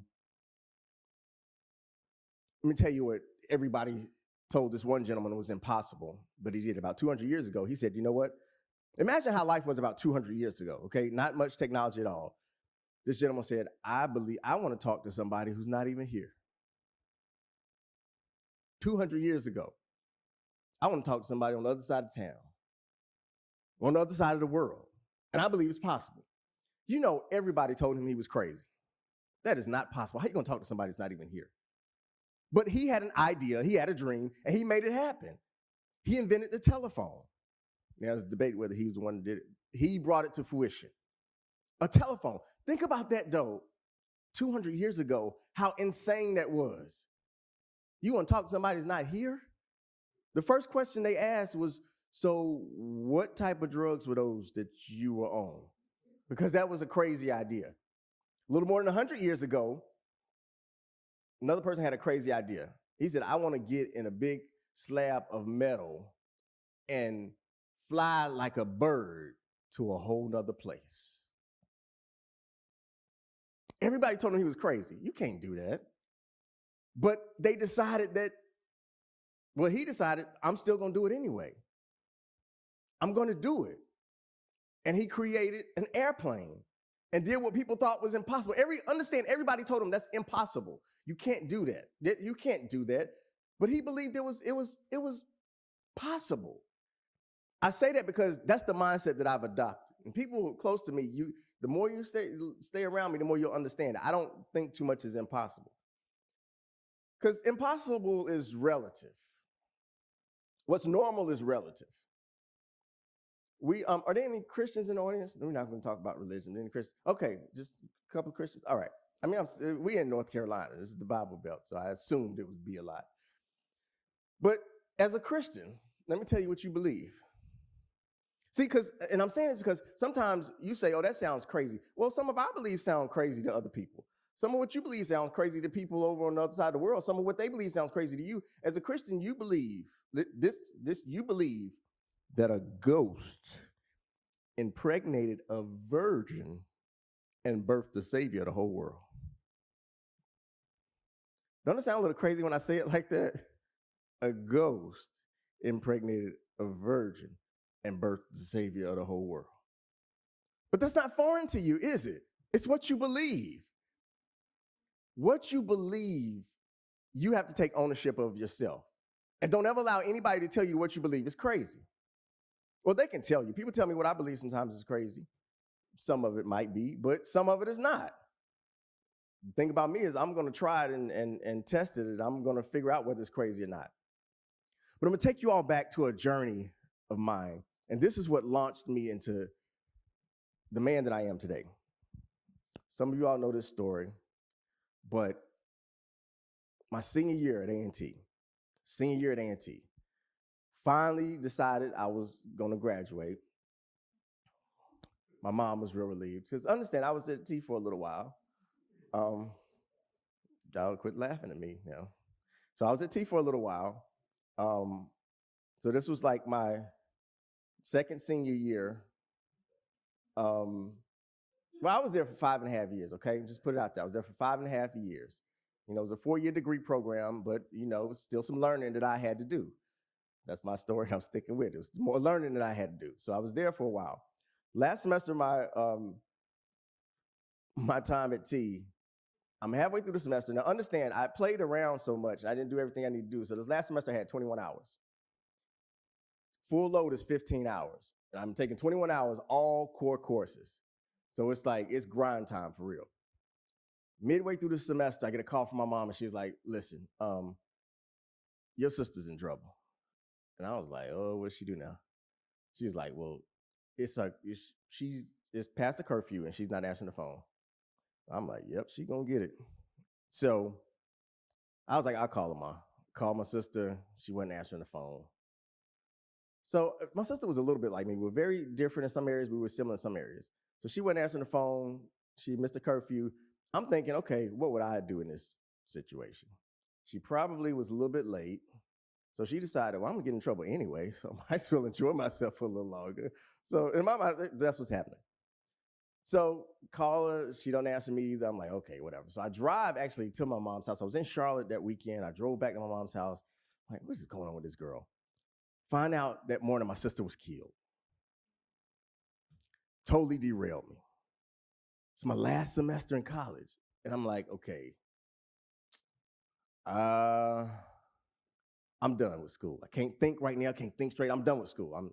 I'm finished with that. Luckily, I had people in my corner that was like, you got to keep going. It's funny, but Mike he's my mentor even back then. He was like, I know it's crazy, but you got to finish this semester. I was like, I can't focus. But I made a decision. You know what? I'm going to finish school. It may seem simple to some, but understand I was taking 21 hours. I couldn't even think straight. I missed like 3 weeks of class, but I said, I'm still going to make up all that work and I'm going to graduate on time. I made a decision. I studied more that 2 months, I promise you, than I had probably my whole college career. I think that's when I figured out, you know, how to really study in college, those last 2 months. That's when I finally figured it out. Don't judge me, at least I figured it out. But that's when I figured it out, the last 2 months. But I did it. But that instilled something to me. I was like, you know, if I decide I can do something, I want to do something, I really can do it. So I decided I was going to do it. That instilled, among everything else in my life, a greater mindset that there's nothing that I really can't do. Now, that's dangerous sometimes because I really do believe there's nothing I can't do. Some people close to me, they try to encourage me to look at other options sometimes. Doesn't always work, but I really believe there's nothing I can't do. Ask yourself one simple question. What can't you do? What can't you do? The answer should be nothing. Well, that's what it is for me. There's nothing I believe I can't do. Let me tell you what I do to get Rashaad where he needs to be. See, sometimes I talk to myself. Pretty often, not the crazy talk where I'm walking down the street talking to myself and birds and light poles. Nothing like that, let me clarify it.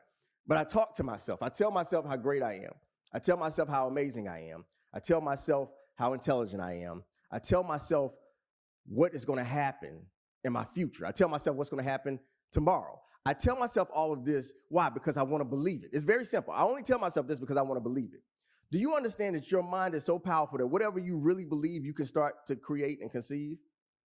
Now, we're in the Bible Belt. So for those in here that believe in the Bible, how was this world created?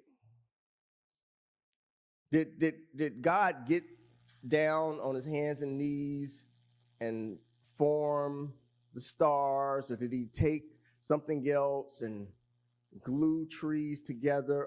No, he spoke it into existence, and it was. Now, everybody, if you believe in God, if you believe you were made in his image, then you should believe you have the power to speak things into existence. You should believe you have the power to speak and it will be. If that's what you believe. Sometimes we talk about belief, but there's a part of belief where you actually have to put some work behind it and act as if it's going to happen. Act as if it's already happened. Everything that was created, God spoke it. So if you were made in his image and he spoke these things into existence, don't you have the power to speak things into existence too? You know, let me tell you, I study successful people, whether it's in sports, entertainment, in any arena, sports, entertainment, business. I study successful CEOs, successful entrepreneurs. They are all very similar in the way they attack certain things. They really have this belief that they can do anything. Like when you talk to really successful people, they have this belief that they really can do anything. Not only do they have this belief, but they have a belief too that there's certain things that you have to do. There's a work ethic, but a lot of them talk to themselves too. They tell themselves, I can do this. I'm able to do this. Now, some people, you tell them to do that, and they're like, that sounds stupid. I don't want to do that. It sounds silly. You know, I'm a grown man. What am I going to talk to myself for? But you got to ask yourself, do I want to be successful or not? See, there's a pattern to everything. Just as Mike mentioned, you don't have to recreate the wheel. You want to find out how to be successful in an area, find somebody that's successful in that area and learn from them. Pattern yourselves after them. Anything you want to do, there's somebody that's done something similar that you can learn from. At any age you are in life, there's somebody that you can learn from. You never get too old to learn anything. When you stop learning, you start dying. Anybody here ready to die right now? Okay, good. Then we should all be learning. We should all be actively learning. Now, there's one thing about having talent, because everybody has talents, gifts, and abilities. I say that all the time. You all have talents, gifts, and abilities. You all have the ability to do something better than anybody else in this world. We all do, because we're all individuals. We're all created with something special on the inside of us. You have to ask yourself, what is my talent? What is my gift? What is my ability? What can I do like nobody else? See, I truly believe there's things that I can do better than anybody else in the world. Like, I know that I'm going to be one of the most sought after and impactful speakers in the world, period. I promise you. If I were you, I would take a picture with me tonight, like put it up on your refrigerator or something. In a couple of years, you can be like, yeah, I know that. I know Rashaad. You know how people do that? Like, they take pictures with people they only met one time, but they act like they know them, they best buds and stuff. I'm telling you, it's a good conversation. It'd be a good conversation starter for you at your house. You're like, yeah, that's that Rashaad Johnson? Yeah, I know Rashaad. Yeah, we go way back. I'm telling you, I'll take pictures. I won't charge you anything, but I'll take a picture with you. But even in all your talents, gifts, and abilities, you have to have somebody teaching you how to perfect it. The most successful people in the world all have coaches. They all have mentors. They all have people they learn from. No matter what your talent, gifts, or ability is, you have to be willing to learn. See, some of us, we're too prideful to learn from anybody because we think we know everything. Anybody here think they know everything? It's got to be more than just me and one other person. Like, I think I know a lot. Like, I think I know a whole lot. I really do. Yeah, see, now y'all talking. Oh yeah, I know. Yeah, okay, I think I know a lot, but I do realize that I don't know everything, and there's certain things I still have to learn in order to be the man that I'm going to be. See, I know everything I need to know to be Rashaad today, but Rashaad 2 weeks from now, I don't know everything that I need to know in order to be him. Rashaad, a year from now, I don't know everything I need to know to be him. So I'm constantly educating myself. I'm constantly seeking knowledge. I'm constantly trying to figure out what is it that I need to do? How do I need to be better? What do I need to get in order to be who I'm going to be? Because I'm going to be great. I promise you, I'm going to be great. Let me tell you one of my one of the people I admire the most, Muhammad Ali. Let me tell you why I admire Muhammad Ali. Not just because he was a great boxer, but Muhammad Ali did something that shocked the world in so many different ways. Muhammad Ali, do you realize, though, I was talking about, telling yourself you're great and telling yourself you're amazing and telling yourself, I'm good at this, I'm a good baker, I'm a good, whatever it is, tell yourself. Muhammad Ali, do you realize he was going around saying he was the greatest long before anybody else believed he was the greatest? He was the greatest before he was saying that before he won any titles. He was like, I'm the greatest. And they like, who is this young, arrogant kid talking about he's the greatest? He was going around saying, I'm the greatest. Now you see him now after he won all the fights and everything, and you're like, oh, you can relate that to Muhammad Ali. He's the greatest. He said he's great. No, Muhammad Ali was great in his mind before anybody else knew it but him. When George Foreman and all the other heavyweights was running things, Muhammad Ali was coming up and saying, I'm the greatest, and I'm going to beat all of y'all. People thought he was crazy. But he told himself that so long that he started to believe it. Let me say that again. He told himself he was the greatest for so long that he actually started to believe it. Because if you talk to him in his early interviews, he said he was the greatest, but he was like, I didn't believe it 100%. But he said it so much until he actually believed it. And he worked and acted like it every day of his life until he was the greatest boxer of all time. In my opinion, he's still the greatest boxer of all time. Let me tell you something so much more important that people overlook about Muhammad Ali, though. That's why I love him so much. You all remember he used to always get on, well, all of us don't remember that, but, we saw clips and stuff online. You can see anything or what happened. But, he used to always say, I'm pretty. I'm so pretty. I'm pretty. I'm so pretty. I'm so pretty. He used to go around telling himself he was pretty. Let me tell you why that's so important. It's not as surface as some of you all think. That was a time where black people all over the globe were being told that they were ugly. They were being told that their hair is nappy and it is not attractive. They were being told that their skin was too dark and it was ugly. So all over the globe, we were being put down.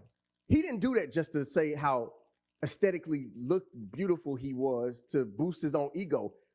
If you listen to him and study him, he said, I said that because I wanted my people to know that we were beautiful. And I wanted myself to understand how beautiful I was. Not in an arrogant way, but everybody in the world was telling us we're ugly and we're less than and we're inferior. So I had to tell myself that I was pretty. I had to tell myself that I was the greatest. I had to tell myself that I was the beautiful because I had to combat everything that the world was saying about me. And it wasn't just for me. It was for what my children are going to think. It's for what my people are going to think. It's for what those that may run into me are going to think. It's for so many other people more than just me. It wasn't just he wanted to, say he's pretty because he thought he looked good. It was purposeful. I study successful people because I know there's so much you can learn from them. So much you can learn from them. So much you can glean from them. That's why Muhammad Ali is one of my greatest. One of my greatest. Now, again, remember, you made it out of millions of others who tried. Millions of others.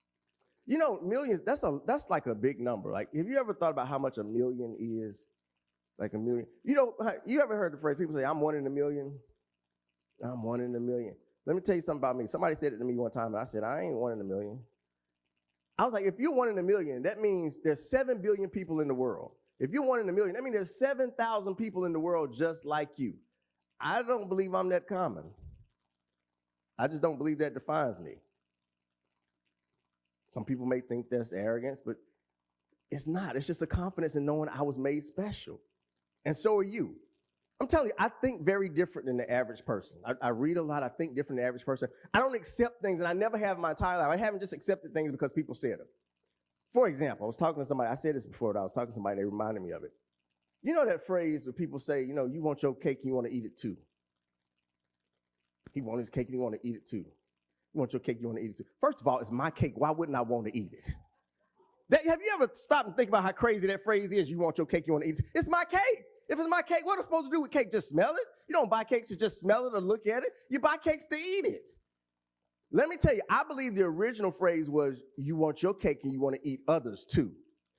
But it's just like, anybody remember kindergarten where you played the game where you had to whisper something in somebody's ear?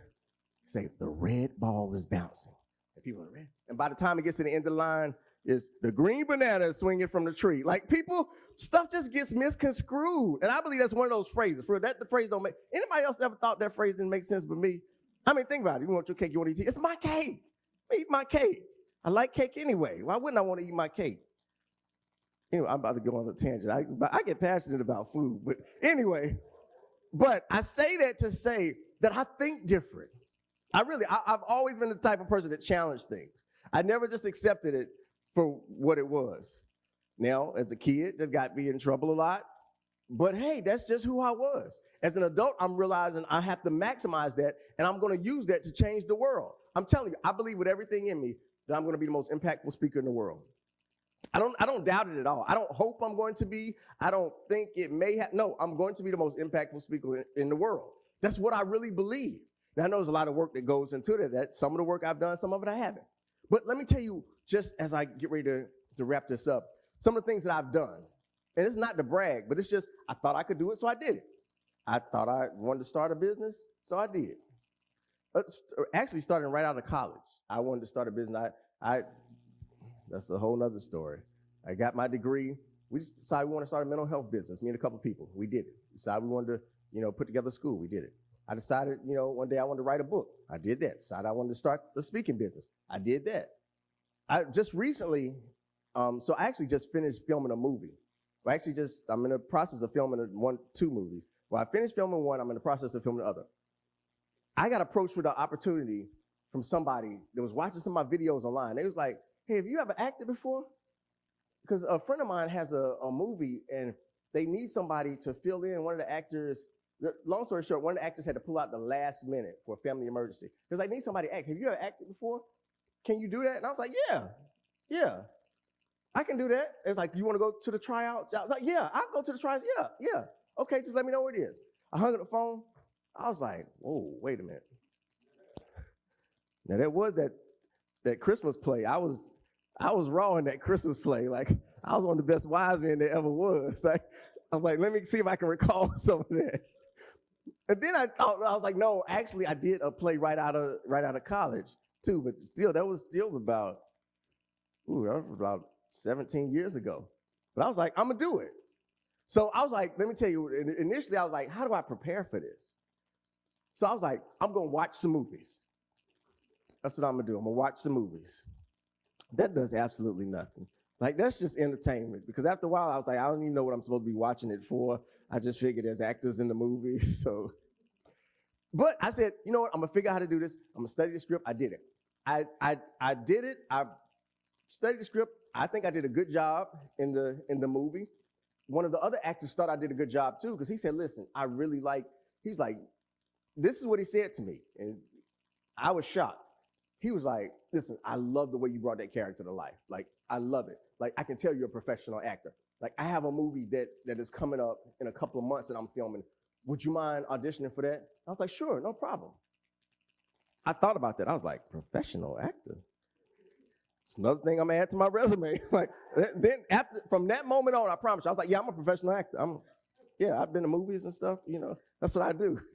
It's just another thing, but it was an opportunity. It was an experience. Now, so the first movie actually comes out in April. Now, when y'all see that movie, don't remember it's a movie, okay? Because my character is pretty wild in that movie. But now I was thinking, like, Denzel played the crooked cop in Training Day. People still love Denzel, so everybody else still love him. It'll be all right. But I'm telling you all this stuff that I've done, it was simply because I decided I wanted to do it, and I did it. Like, that's how Rashaad works. Rashaad decides he wants to do something, and then he just says, okay, well, let's get it done, and he does it. You can do the same thing. It's all about what you think and how you think. It's not even about your gift, talent, and abilities, and that plays a part in it. But what you think and how you think about you will determine the rest of your life. Now, one last question. Does anybody here have talents, gifts, and abilities they haven't maximized yet? This is what I want you to think for like 15 seconds. What is the thing that you want to maximize the most? And on the count of 3, I want us to all say, I am the best, ... whatever that is, okay? So think about it. Hurry up. Mike talked about making decisions. We ain't got all night. Just make a quick decision. I am the best, ... On the count of 3, we're going to say it. If you don't know what to think, just think of something you might want to be. Listen, on the count of 3. You ready?